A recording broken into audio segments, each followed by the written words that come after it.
You're welcome back. This is Newsfile. It's your most authoritative news analysis platform. And here on Newsfile, we put Ghana first. Now, as I go to Mr. Terkper, I'd like to say happy birthday to Haruna Mama, who clocks 70 years today. And this is coming from your children and your family and from your wife, Ambassador Irene Mama. Thank you so much, senior citizen. We know that you are always locked on Newsfile. You never miss Newsfile for anything. We wish you good health. Thank you. Now, Mr. Terkper, the message I had read to you first about not locating a vision in the budget came from Kweku Entry Buesiakon, and he says that's the way we should look at the budget. If you took that and you took the concerns of Labour, what would be your approach to commenting about the budget? Thank you very much, Samson. Permit me to share just 4 graphs to put things in context. I'm not sure I'm getting it. Oh, the host has disabled it. Okay. I don't know if they can help. It will come on. It will come on. You know.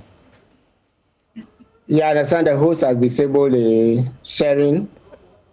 We are working on it. It was a mistake. We are working on it.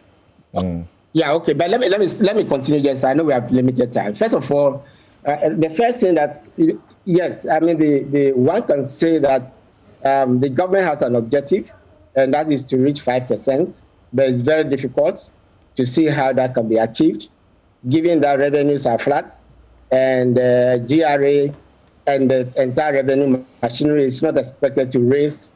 I mean, from the government numbers, it's not expected to raise 17%, let alone the 20% plus. You know, and at the point I heard the minister designate talk about doubling 14% to 28%. That's impossible. It cannot be done. Whilst revenues are stagnant and have been stagnant, we don't see a reduction in expenditure. And in an austerity situation like this, especially post-COVID, it is important that, you know, when you are doing austerity, you are doing it for both revenue and expenditure. And that is our experience, whether we do it on our own or we do it in conjunction with the IMF, as we have often done in the past. So I think that is. Then we don't see debt.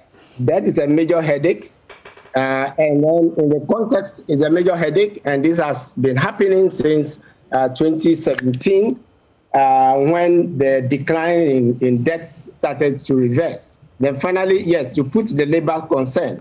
One, there's a breach of the law. Secondly, and there are breaches of many laws. If we have time, we can go through some of them.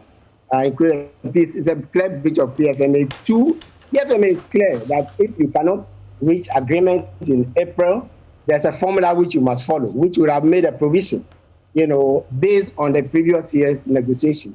For Mr. Otu to say that they haven't seen it, I think that is the issue, which we do have.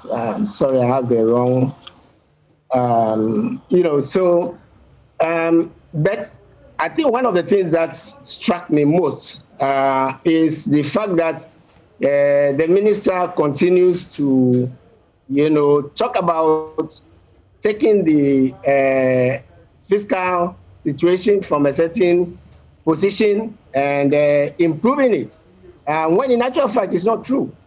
It's not true at all, because you can see, for example, debt was 57%, and now it's close to 80%. The deficit was 6.1%, by the way, not 10.3% at the end of 2016. And we are currently at 13%. Some even speculate that it could be 15%.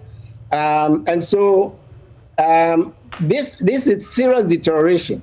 In recent times, COVID notwithstanding, and I've made a point that one of the things that we need to be government needs to be candid is what is attributable to COVID and what is not attributable to COVID.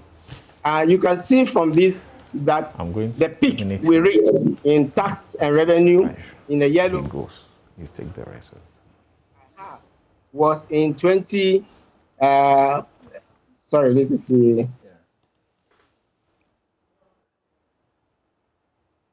was in 2015 actually, and since then we have never come close to 17%. So how you could get 20%, is a problem. And then this is the picture going forward, and this is the point I was making. Picture going forward, there is no the revenue performance. There's no support.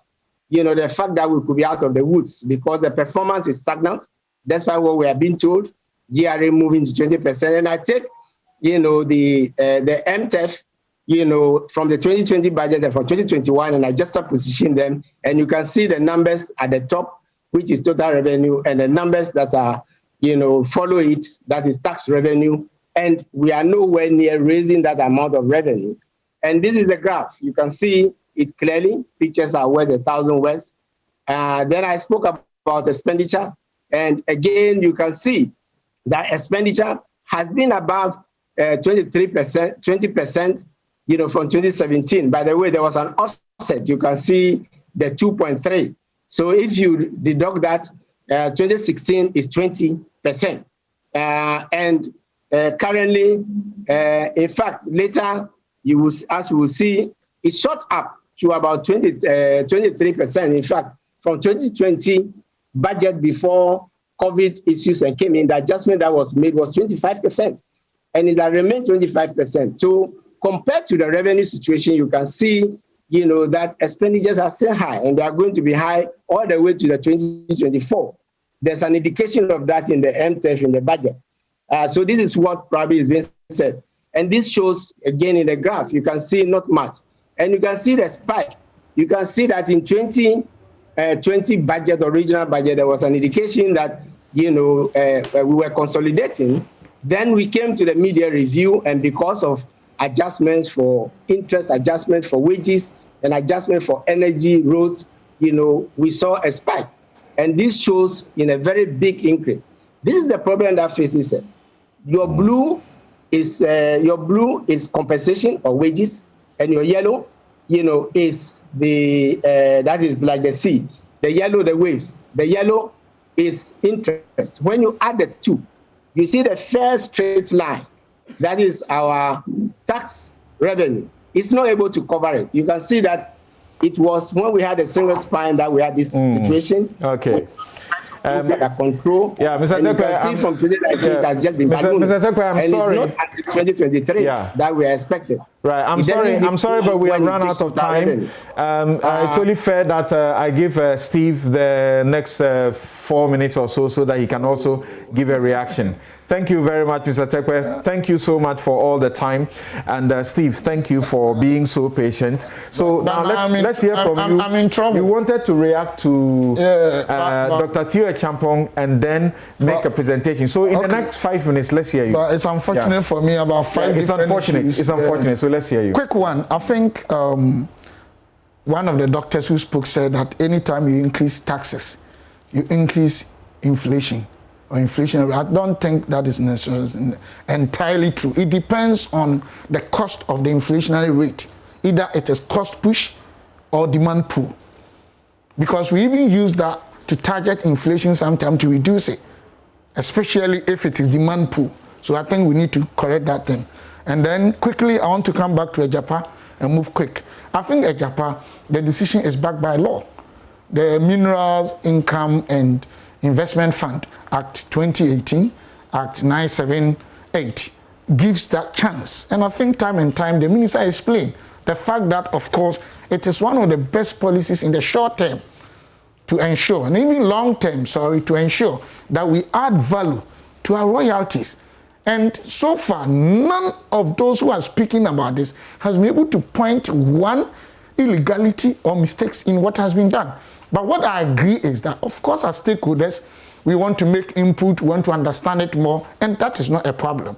But for people who are saying it is fictitious, it is this, they have not been able to point one illegality in it. Time may not allow us. But going back to what Mr. Terkper said, I am quite surprised Because I'm sure he knows, but if he doesn't know, the time we find ourselves in, from the PFM Act, Public Financial Administrative Act, 2016, Act 921, Section 18 states clearly that when you have a public health pandemic situation or epidemic such as this, even our fiscal rules and targets are suspended.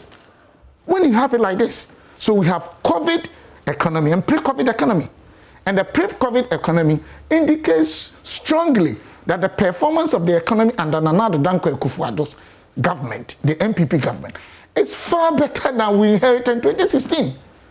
Most of the critical primary macro indicators, such as inflation rate, 15.4, we're having single digit, talking about even government's own policy rate, 25.5.